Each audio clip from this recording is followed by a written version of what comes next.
Hey everybody, it's Eric from epautos.com, your Libertarian car guy, and I'm here on a cold October morning doing a little walk around of this fabulous Ford Mustang. This is the GT model that I've got, and it's a convertible, as you can see. This is my personal favorite of the three latter-day muscle cars, and in my opinion, really, the Mustang is the only one of the three that qualifies as a pony car rather than a muscle car. It's considerably smaller and much lighter than both the Camaro and the Challenger. So it's more faithful actually to that concept. And that was deliberate on Ford's part. They are trying to sell this thing in export markets, including Europe, globally. And that's also the reason why they offer a four-cylinder engine in this car, whereas the other two are only offered with V6s and, of course, V8s. One of the other details about the Mustang that's particularly interesting, it's got the smallest available V8 of the three, a mere 5-liter V8, and yet it is the strongest V8, not counting the special and much more expensive editions of the Challenger. That would be the SRT8 and of course the Hellcat and the Z28 Camaro and the ZL1 Camaro, which really don't count. And besides which, you can also get, new for 2016, the Shelby GT350 version of the Mustang, which comes with a 526 horsepower engine that screams up to 8,300 RPM with a Ferrari-style flat plane crankshaft, and we'll get into that particular model later. Anyway, the thing about the 5-liter V8 in the GT is that it makes 435 horsepower. To give you some context on that, the 6.2-liter V8 in the current SS Camaro, that's 1.2 liters larger, effectively a whole additional four-cylinder engine larger, makes 426 horsepower, and the Camaro is about 200 pounds heavier. So you can kind of do the numbers there and figure out what happens when you put these two cars side by side, both 0 to 60 and on a road course. The disparity becomes even more interesting when you stack up the Mustang against the Dodge Challenger, which I like a lot. It's a very faithful reincarnation of the 1970 Challenger. It's probably the most muscle car-like of the three. But its 5.7-liter Hemi only makes 375 horsepower. 15 years ago, 375 horsepower would have been really impressive. Today, not so much, particularly when the Mustang makes 435 horsepower and it's 400 pounds lighter, which, and when you work the math and you take them to the drag strip, works out to the Mustang being more than 1 full second quicker, and that's a big, big difference between the two cars. Some other things that are interesting about the Mustang, just in terms of its everyday practicality, it is a smaller car, it's shorter overall, and it's significantly less heavy. But amazingly, it actually has a more usable interior. It's got a couple inches more legroom up in the front. It's got more shoulder room in the back than the Camaro does. The Challenger has more backseat legroom. It's a bigger car, and it's got a bigger trunk, but again, it's a slower car.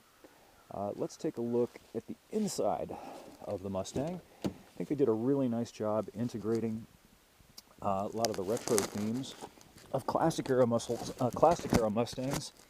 They didn't copy one particular generation of the Mustang, though, kind of in contrast to what Chevy did with the Camaro. The current Camaro really tries to reincarnate the 1969 Camaro. And of course, the Challenger tries to reincarnate the 1970 Challenger. This one integrates themes of 65 Mustangs, 67 Mustangs. You'll even see things that will remind you of the 67 Mustang. Let me turn it on here and show you some cool stuff. Now, one thing about it that I would change if this were my personal car, the GT's exhaust note is actually kind of quiet for a 435 horsepower car. But that's easily fixed. Now let's look at some of the cool stuff you get. You can see in the center console there, the track apps have been selected, and that's a suite of electronic performance enhancements that come standard with all the trims, whether you buy the base V6, the mid-range EcoBoost with the 4-cylinder turbo engine, or this car, the GT. and you can scroll through and select, and hopefully you'll be able to see some of this. You get an acceleration timer, and if you click on that, you can dial up your 0 to 60 time, your quarter mile time, your eighth mile time. In addition to all of that, let's see if I can show you. The GT comes with a line lock. You can also, let me see if I can find all the stuff. The gauge modes here. This is neat. You know, in addition to the standard stuff that you would expect, such as oil pressure and oil temperature, look at that. You can get air inlet temp. You can get cylinder head temperature too. Let's see if I can get that sucker to come up. Where is it? There's a transmission. This one's an automatic. There it is, cylinder head temperature. And a bunch of other things, which is really pretty cool. And some of these you can scroll through and go from something like that to an actual digitally rendered gauge. Over here, you've got your drive modes. You can turn the traction control off, and it's completely off. You can adjust the steering feel, which is electrically boosted, for more or less feel. And here are the various modes. You can click on this. You got your normal mode, you got your sport mode, and then if you click on the yellow helmet, you get the track mode, which is the most aggressive. This particular car has the 6-speed automatic. I wouldn't personally get the automatic in a car like this. This car just begs for a manual, and the 6-speed version is a ton of fun. However, Ford did a really nice job programming that manual, that automatic, to deliver appropriate response for a car like this. It does rev match downshifts. It will shift very aggressively. The only thing that it doesn't do that it should do is bark the tires for you on the 1-2 gear change.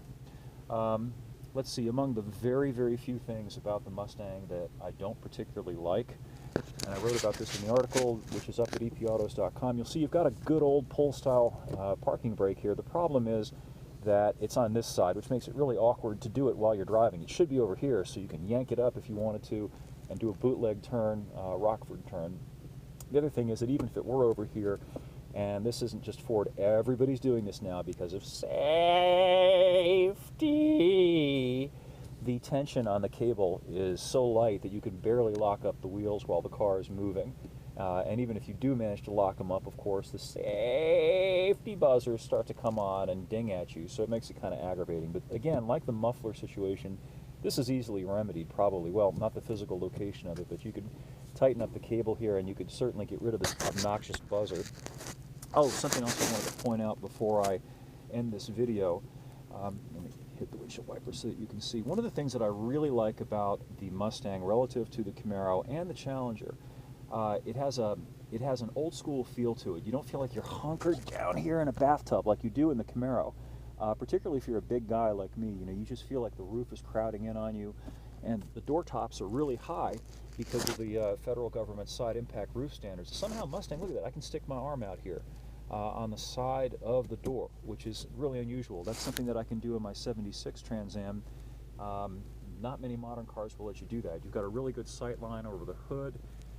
You know, you don't feel like you're in the Batmobile. Something that they've done for 2016 that's cool too, you probably can't see it, but the hood vents that are located on either side of the hood there, and that are actually functional and do bleed hot air out from the engine compartment. For 16, they've incorporated the turn signals into those, which is neat. The old Mustangs had that. That was pretty cool. Now let's go outside and listen to the exhaust. Again, this is a 435 horsepower car. It's pretty quiet. There's not a whole lot. There's not a whole lot of angry sounds coming out of that. Interestingly and ironically, let me shut the engine down here. The Challenger with the Hemi, the RT Challenger, it's a rootin' tootin' stompin' muscle car, and it sounds all hot and heavy and rough, but it's, as they say in Texas, it's all hat and no cattle. I like it, but they really need to do something about the power output on that thing. It's just not there. Oh, final thought before I close out this video. In the critique department, much as I do love the V8 versions of all of these cars, they've really gotten expensive. If you run the numbers, you'll find that the cost of the current cars it's probably about 35 to 40% more than the classic V8 versions. Now, the other flip side of the equation is that the base V6 versions of these cars now come with as much or more power than the V8 versions of the classic cars used to have. For example, the Mustang comes standard with the 300 horsepower 3.7 V6. And to put that in just a little bit of context, in 1965, a 289 Hypo with the high output V8 made 271 horsepower. And if you step up to the midline EcoBoost version of this car, you get 310 horsepower. And to give you some perspective on that, as recently as the 90s, way back in 1995, when I was just starting out as a car journalist, I got a chance to spend a week in a Cobra R, which was a competition-only version of the Mustang with the last of the 351 V8s. And they made about 250 of those, and they sold them to Sports Car Club of America road racers. And that thing had only 300 horsepower, and it was only slightly quicker than the EcoBoosted Mustang. And the cool thing about both the base V6 and the EcoBoost Mustang is that they're very strong as they sit, and they're really sleepers. And with the money that you save buying either of those, especially the EcoBoost, I'm sure that you could hop them up to the point where their performance would be close to, and maybe even better than, the V8 GT. For much less money up front. And the other critical factor these days is for less insurance too. You probably would really get hammered on a car like this, the GT, if you're a guy, and particularly if you're under 35, and that's sort of the tragedy of the modern muscle car slash pony car. The power levels and performance are better than we would ever have thought possible 20 years ago, but they've increasingly become older guys' cars and rich guys' cars, because people just can't afford to blow, you know, $32,000 minimum for a GT plus the insurance. This convertible with all the bells and whistles is about $46,000. A lot of money. It's a great car, but it's a lot of money. Anyway, I will have the full review up at epautos.com shortly. Thanks for viewing the video, and we will be back soon to talk about this Hyundai Sonata Hybrid. I couldn't think of a greater counterpoint going from the Mustang GT to the Hyundai Sonata Hybrid. Kind of a letdown. Anyway, thanks for watching. We'll catch you on the flip.